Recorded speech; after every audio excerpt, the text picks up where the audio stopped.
Aleluia, aleluia, aleluia, aleluia, aleluia, aleluia, aleluia, aleluia. O príncipe deste mundo agora será expulso, e eu da terra levantado atrairei todos a mim. Aleluia, aleluia, aleluia, aleluia, aleluia, aleluia, aleluia, aleluia.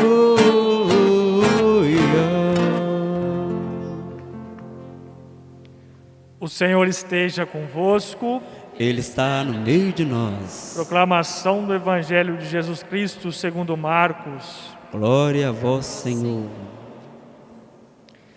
Naquele tempo, Jesus voltou para casa com os seus discípulos. E de novo se reuniu tanta gente que eles nem sequer podiam comer. Quando souberam disso, os parentes de Jesus saíram para agarrá-lo, porque diziam que estava fora de si. Os mestres da lei, que tinham vindo de Jerusalém, diziam que ele estava possuído por Belzebu e que pelo príncipe dos demônios ele expulsava os demônios. Então Jesus chamou e falou-lhes em parábolas: como é que Satanás pode expulsar a Satanás? Se um reino se divide contra si mesmo, ele não poderá manter-se. Se uma família se divide contra si mesma, ela não poderá manter-se. Assim, se Satanás se levanta contra si mesmo e se divide, não poderá sobreviver, mas será destruído. Ninguém pode entrar na casa de um homem forte para roubar seus bens, sem antes o amarrar. Só depois poderá saquear sua casa. Em verdade vos digo, tudo será perdoado aos homens, tanto os pecados como qualquer blasfêmia que tiverem dito. Mas quem blasfemar contra o Espírito Santo nunca será perdoado, mas será culpado de um pecado eterno. Jesus falou isso porque diziam: ele está possuído por um espírito mau. Nisso chegaram sua mãe e seus irmãos. Eles ficaram do lado de fora e mandaram chamá-lo. Havia uma multidão sentada ao redor dele. Então lhe disseram: tua mãe e teus irmãos estão lá fora à tua procura. Ele respondeu: quem é minha mãe e quem são os meus irmãos? E olhando para os que estavam sentados ao seu redor, disse: aqui estão minha mãe e meus irmãos. Quem faz a vontade de Deus, esse é meu irmão, minha irmã e minha mãe. Palavra da salvação.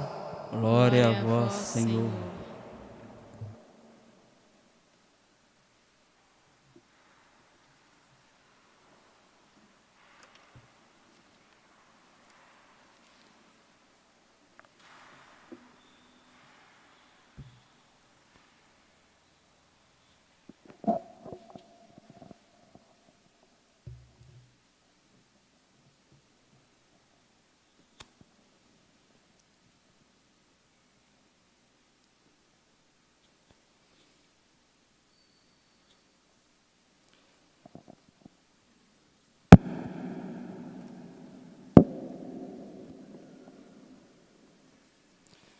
Prezado Padre Edson, prezado Padre Jonas,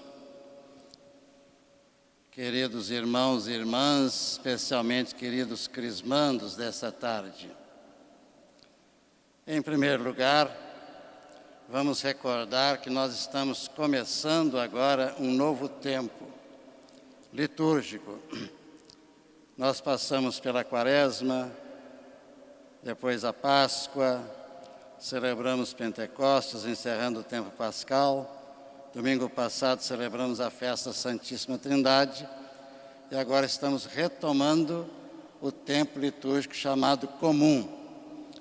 Depois do tempo do Natal, nós celebramos ali 4 domingos e agora recomeçamos com este tempo comum. De agora para frente, vocês vão ver os padres vestidos de paramento verde até princípio de dezembro, com alguma exceção de alguma solenidade que possa haver neste meio. Mas os paramentos serão verdes. É o tempo chamado tempo comum da liturgia. Ou seja, nós celebramos o tempo comum da nossa vida. Porque é muito bom fazer festa, mas a vida não é só festa. Às vezes a gente celebra também tempos de penitência, como a Quaresma, mas a vida não é só penitência, não é só sofrimento. Há um tempo comum que nós vamos vivendo, é a nossa vida. Então esse tempo comum da liturgia representa o corriqueiro da nossa vida. Se nas festas nós louvamos a Deus, se nos tempos das penitências pedimos encarecidamente o amor de Deus, perdão e ajuda, no tempo comum da vida, lembremos-nos que Deus está presente e que devemos ter a mesma relação com Ele. Celebramos hoje, portanto, o 10º domingo do tempo comum. E durante esse ano, chamado ano B da liturgia, nós estamos lendo o Evangelho de São Marcos. Crismando, Crismanda, eu te sugiro ler o Evangelho de São Marcos do princípio ao fim. É o menorzinho, tem 16 capítulos somente. Num instante, pouco tempo, você lê o Evangelho todo. Esse Evangelho é o mais antigo. São Marcos foi o primeiro a escrever um Evangelho. E São Marcos nem era apóstolo. Ele era discípulo de São Pedro e discípulo de São Paulo. Tudo que está escrito no Evangelho, ele ouviu de Pedro ou dos outros apóstolos, e quem sabe até de Maria. São Marcos começa a falar a história de Jesus já quando Jesus é adulto, não fala da infância. Quem fala muito da infância é São Mateus e São Lucas. Mas São Marcos e São João já começam a narrar a vida de Cristo quando ele é adulto, a vida pública de Cristo. E São Marcos vai dizer que Jesus, depois que João foi preso, Jesus começou a fazer muito sucesso, por assim dizer. Ele começou a pregar, fazia muitos milagres, e muita gente vinha a procurá-lo. Ele saiu de Nazaré, que era a sua terra onde foi criado, e foi para ao lado do lago de Genezaré, onde tem a cidade de Cafarnaum. Ali, entre os discípulos que ele escolheu, tinha um que ele tinha mais predileção, talvez mais confiança em entregar alguma tarefa, que era Pedro. E Jesus se hospedava muito na casa de Pedro. Eu já fui lá a esse lugar 7 vezes, Cafarnaum. E a casa de Pedro, a arqueologia já descobriu lá como é que era a casa de Pedro no tempo de Jesus. A casa de Pedro está bem perto da sinagoga. Então, São Marcos dizia que ele se hospedava ali e frequentava a sinagoga aos sábados. E as multidões vinham para a porta da casa onde ele estava hospedado para receber bênçãos, para pedir alguma graça, alguma cura. E Jesus, certo dia, viu aquele movimento todo e saiu do meio da multidão e foi foi viver lá no deserto à noite rezando, porque queria também ter um tempo para si. Bom, o Evangelho de hoje é o capítulo 3. Portanto, o princípiozinho do Evangelho de Marcos. O que narra? Que Jesus estava fazendo tanto sucesso que despertou muito ciúme, muito problema. Muita gente procurava-o, mas muita gente queria persegui-lo. E, sobretudo, os mestres da lei, que não queriam aceitar aquela palavra de Jesus. Ele era o Messias, mas eles recusavam reconhecer que Jesus era o Messias. Recusavam aceitar a palavra de Deus traduzida pelo próprio Filho de Deus, que era, na verdade, a encarnação da palavra, o verbo encarnado. E aí começou a haver confusão. Vieram mestres de Jerusalém, a capital, para analisar aquela movimentação toda. E criaram um grande ciúme contra Jesus. E começaram a espalhar no meio do povo muita coisa contra Cristo. E diziam mesmo, ele está fazendo esses milagres aí, não é por Deus, é pelo Beelzebu. Quem é Beelzebu? Beelzebu era uma entidade lá de uma religião falsa, de uma religião estrangeira. A palavra Beelzebu significa mosca, Deus da mosca. Você sabe onde é que fica a mosca? A mosca fica no esterco. Então é um demônio, é um título dado ao demônio, o sujo.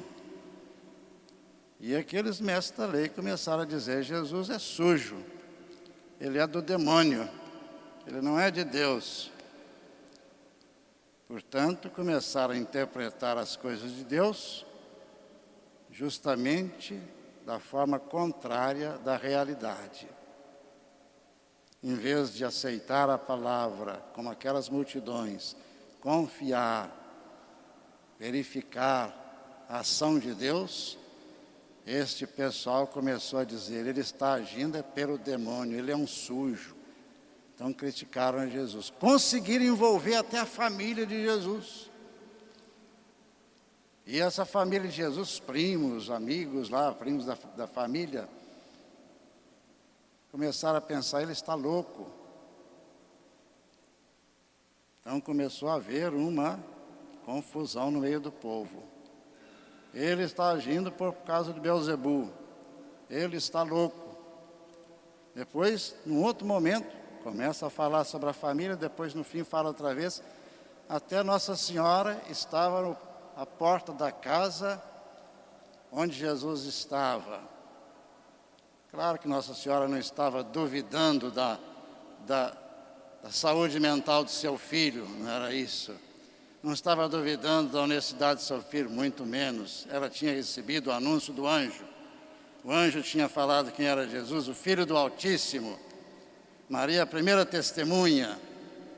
Ela estava ali não para criticar, nem para apoiar aquela campanha, mas talvez até para dar um testemunho público de que ele não era nada daquilo que estavam falando. Mas Jesus, então, toma a palavra para explicar àquela multidão que estava ali, aquele povo que estava dentro da casa. Ele toma a palavra para explicar. Primeiro, ele diz, por que vocês pensam que eu estou agindo como Satanás, se eu estou expulsando demônios da vida dos outros? Vocês não são inteligentes, é uma análise idiota. Uma análise idiota. Se eu fosse agir por causa de Beelzebu, eu estava fazendo com que ele entrasse no corpo de mais gente, mais pessoas, mas eu estou agindo completamente contrário, mostrando para eles mais uma vez que eles estavam com preconceitos e má vontade contra a sua ação. E Jesus usa uma expressão muito interessante, presta atenção, hoje vocês estão recebendo o Espírito Santo. Hoje vocês estão recebendo o sacramento da Crisma, que é o sacramento do Espírito Santo. E Jesus fala para aquele povo assim, todo pecado será perdoado, menos o pecado contra o Espírito Santo. O que é esse pecado contra o Espírito Santo? Já deu muito pano para a manga. Será que Deus não perdoa todos os pecados? Deus não é misericordioso? O Papa Francisco, quarta-feira passada, na sua locução, falou, Deus perdoa todos os pecados. Então o que Jesus está falando? Que o pecado contra o Espírito Santo não tem perdão. Não é difícil de entender, queridos jovens. O pecado contra o Espírito Santo é não querer aceitar o Espírito Santo. Se a pessoa se recusa, como é que ele pode receber o Espírito Santo? Enquanto ele estiver nessa posição, ele não recebe o Espírito Santo nem o perdão. E há pessoas que se cristalizam tanto nessa posição que nunca se arrependem. Esse nunca tem perdão. Vou contar para vocês um fato. Certa vez, eu estava atendendo os doentes de um hospital, levando consolo para um, para outro, dando a unção, dando uma palavra de confiança. E uma pessoa me procurou no corredor e falou assim: o senhor podia ir naquele quarto tal ali assim, porque tem uma senhora que está à morte. E ela é ateia, não acredita em nada.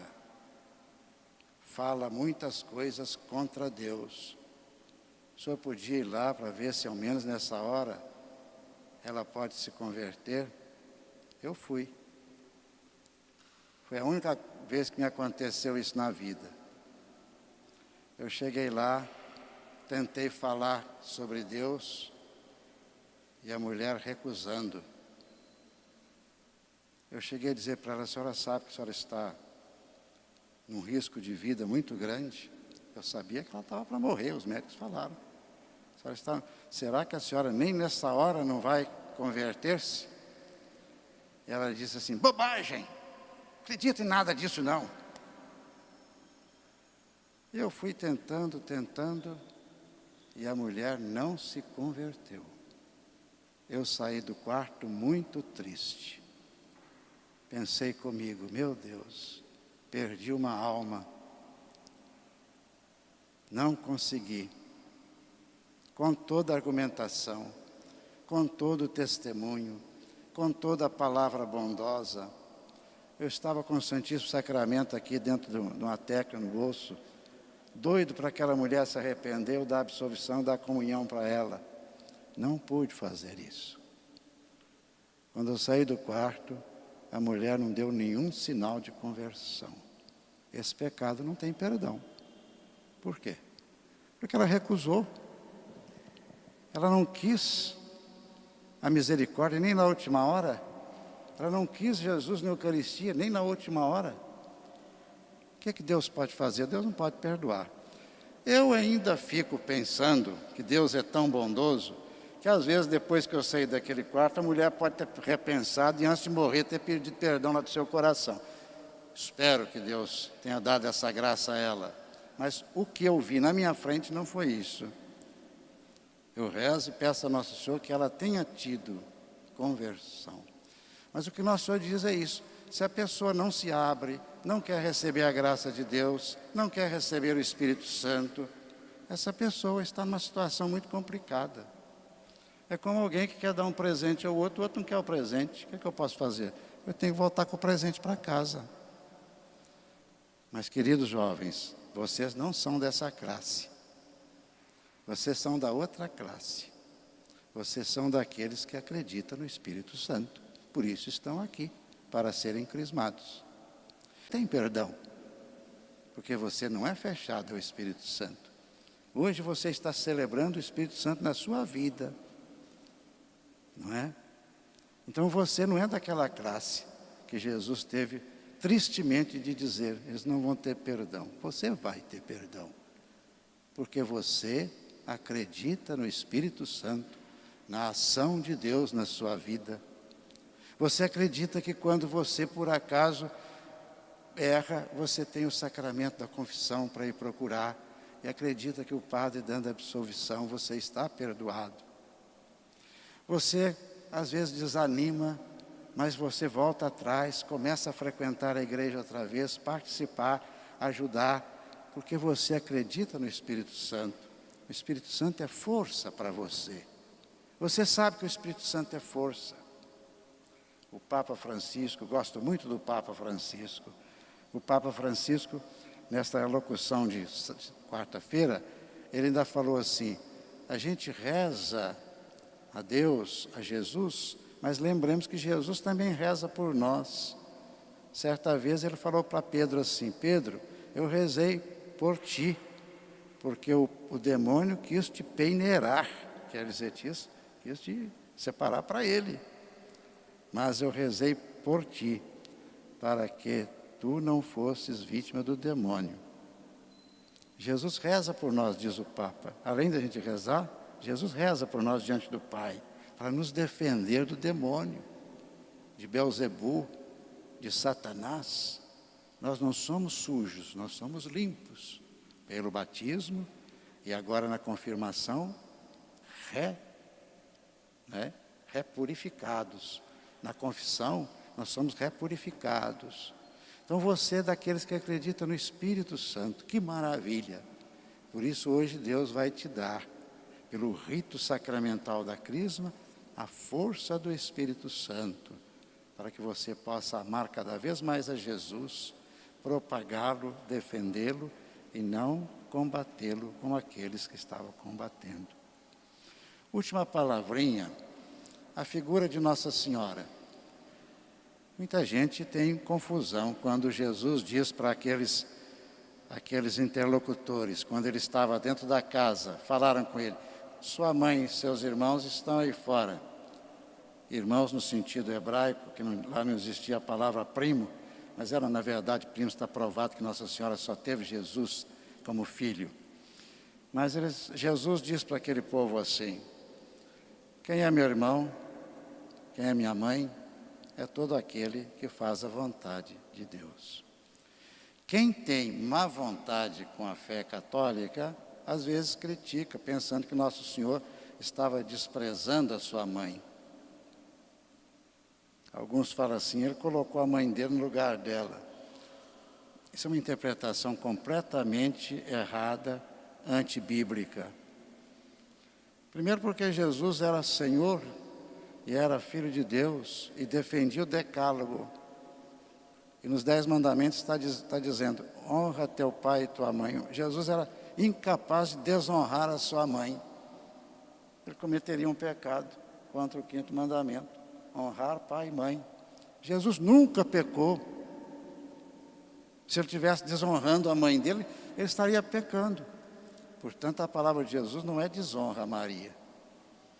Jesus está mostrando àquele pessoal que fazer a vontade de Deus é obra do Espírito Santo e é principal, e isso nos faz pertencer à sua família, a família espiritual. Jesus faz uma distinção entre a família sanguínea e a família espiritual.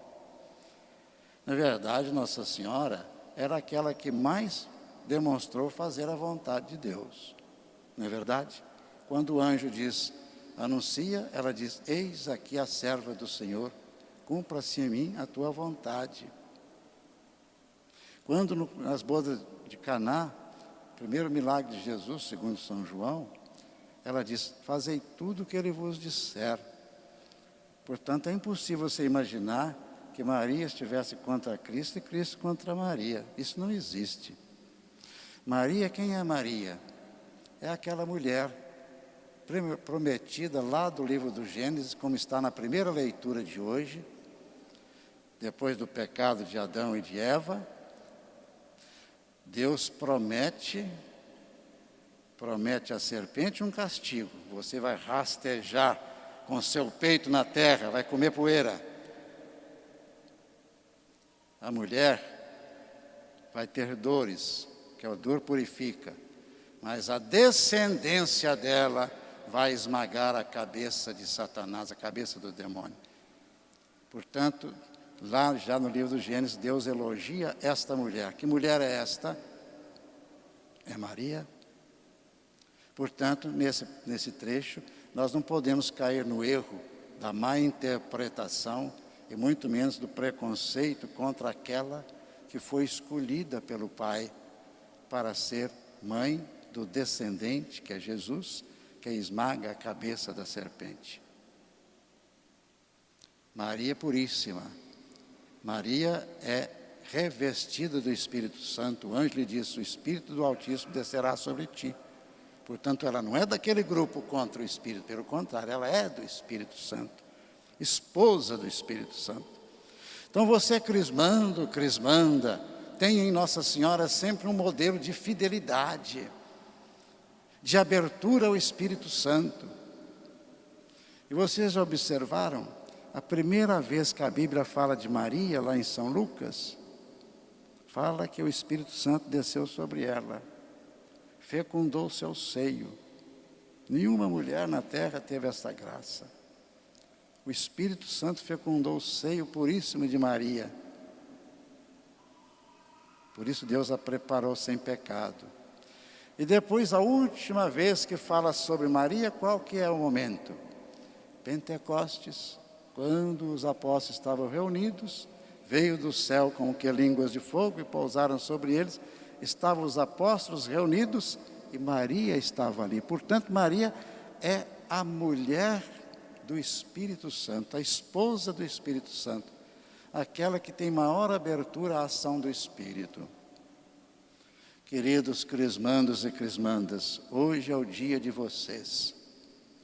É o dia de vocês abrirem-se cada vez mais ao Espírito Santo, de contemplarem Maria como aquela que pode ser para nós o modelo de alguém que acolhe o Espírito Santo.